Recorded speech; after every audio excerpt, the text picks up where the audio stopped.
आज बात करते हैं एक ऐसे स्नैक की जो लगभग हर घर में मिलता है, काजू। लेकिन इसकी कहानी वो उतनी सीधी नहीं है जितनी लगती है। इस कहानी की शुरुआत होती है भारत के बंगाल के एक इलाके से।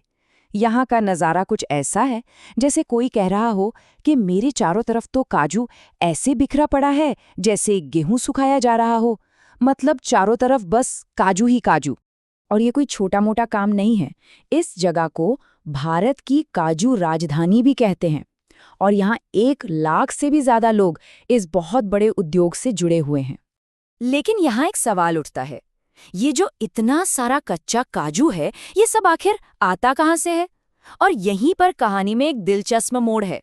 ये सफर भारत में शुरू ही नहीं होता। तो फिर कहाँ से? ज्यादातर कच्चा काजू बेनिन, तंजानिया, घाना, आइवरी कोस्ट जैसे अफ्रीकी देशों से आता है, हजारों मील का सफर तय करके। ऐसा इसलिए क्योंकि भारत की जो लोकल फसल है वो यहाँ की जबरदस्त डिमांड को पूरा ही नहीं कर पाती। अच्छा, तो अब कच्चा काजू अफ्रीका से भारत पहुंच चुका है, लेकिन यहाँ से शुरू होता है उसका असली कायापलट। खाने लायक बनने से पहले ना इसे एक बहुत ही मुश्किल और कई स्टेज वाली प्रक्रिया से गुजरना पड़ता है। ये प्रक्रिया कुल 6 स्टेप्स में पूरी होती है। पहले स्टीम में उबालना, फिर छिलका तोड़ना, चैम्बर में गर्म करना और फिर तेजी से ठंडा करना। इसके बाद उसका छिलका उतारना और आखिर में होती है ग्रेडिंग। और हाँ, एक जरूरी बात, कच्चा काजू असल में जहरीला होता है, तो ये पूरी प्रक्रिया उसे उस काजू में बदलने के लिए है जिसे हम सब मजे से खाते हैं।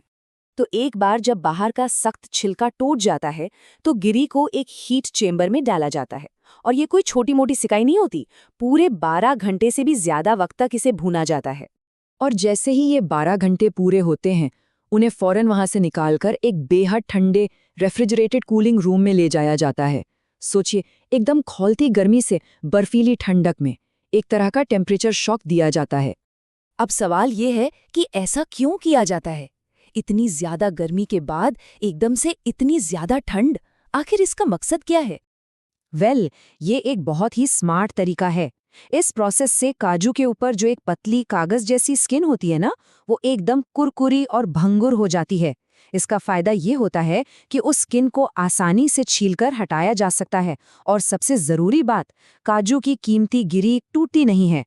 तो ये तो हो गई प्रोसेसिंग की कहानी। लेकिन काजू हम तक पहुंचते पहुंचते कितना महंगा होगा, ये सिर्फ इस प्रक्रिया पर निर्भर नहीं करता। इसमें ग्लोबल इकोनॉमी यानी दुनिया भर का अर्थशास्त्र भी एक बहुत बड़ा रोल निभाता है। इसे ऐसे समझते हैं, कुछ साल पहले कच्चे काजू की एक बोरी जिसमें करीब 80 किलो काजू होता था, वो लगभग 9,000 रुपए की आती थी। और आज उसी बोरी की कीमत बढ़कर 15,000 रुपए हो गई है। सीधा सीधा बड़ा जंप है। अब ये कीमत इतनी ज्यादा क्यों बढ़ी? इसकी सबसे बड़ी वजह है रुपए के मुकाबले अमेरिकी डॉलर का मजबूत होना। क्योंकि कच्चा काजू तो बाहर से डॉलर में खरीदा जाता है, तो डॉलर जितना महंगा होगा, प्रोसेसर के लिए काजू उतना ही महंगा पड़ेगा, और आखिर में हम सबके लिए भी। और इस पूरे खेल में प्रोसेसर का प्रॉफिट मार्जिन कितना है, वो जानकर तो और भी हैरानी होगी। देखिए, काजू की एक बोरी की कुल लागत में से लगभग 90% तो सिर्फ कच्चे माल की ही कीमत होती है। करीब 9% प्रोसेसिंग और मजदूरी में चला जाता है, और प्रोसेसर को बचता है सिर्फ 1.2% का मुनाफा। मतलब मार्जिन बहुत ही कम है। लेकिन इस इंडस्ट्री की एक कमाल की बात है, वो ये कि यहाँ कुछ भी बेकार नहीं जाता। काजू का हर एक हिस्सा सोने की तरह कीमती है। इसे जीरो वेस्ट ऑपरेशन कह सकते हैं। मतलब जो सबसे बाहरी छिलका है उससे इंडस्ट्रियल ऑयल बनता है जो पेंट वगैरह में काम आता है। अंदर की जो पतली स्किन है उसे गुटखा और चाय में मिलाया जाता है। जो काजू के टुकड़े टूट जाते हैं उनसे काजू कतली और खीर जैसी मिठाइयाँ बनती हैं। और जो साबुत गिरी बचती है वो प्रीमियम स्नैक के तौर पर बिकती है। कमाल है ना? पूरी प्रोसेसिंग हो जाने के बाद अब बारी आती है साबुत काजू की। इनको एक आखिरी और बहुत ज़रूरी स्टेप से गुजारा जाता है, और वो है इनकी छटाई या ग्रेडिंग। क्योंकि हर काजू एक जैसा नहीं होता और आकार बहुत मायने रखता है। यहाँ दिलचस्प बात यह है कि काजू की कीमत उसके स्वाद से नहीं बल्कि उसके साइज से तय होती है। इसके लिए एक स्टैंडर्ड ग्रेडिंग सिस्टम है। इसमें यह देखा जाता है कि 1 पाउंड यानी करीब 450 ग्राम में काजू की कितनी गिरी आती हैं। इसे ऐसे समझिए, अगर ग्रेड 180 है तो इसका मतलब है कि 1 पाउंड में 180 काजू आएंगे, और अगर ग्रेड 240 है तो 1 पाउंड में 240 काजू। तो जाहिर है 180 वाला काजू ज्यादा बड़ा, ज्यादा रेयर और प्रीमियम माना जाएगा। इसीलिए 180 काउंट वाले काजू की डिमांड सबसे ज्यादा होती है।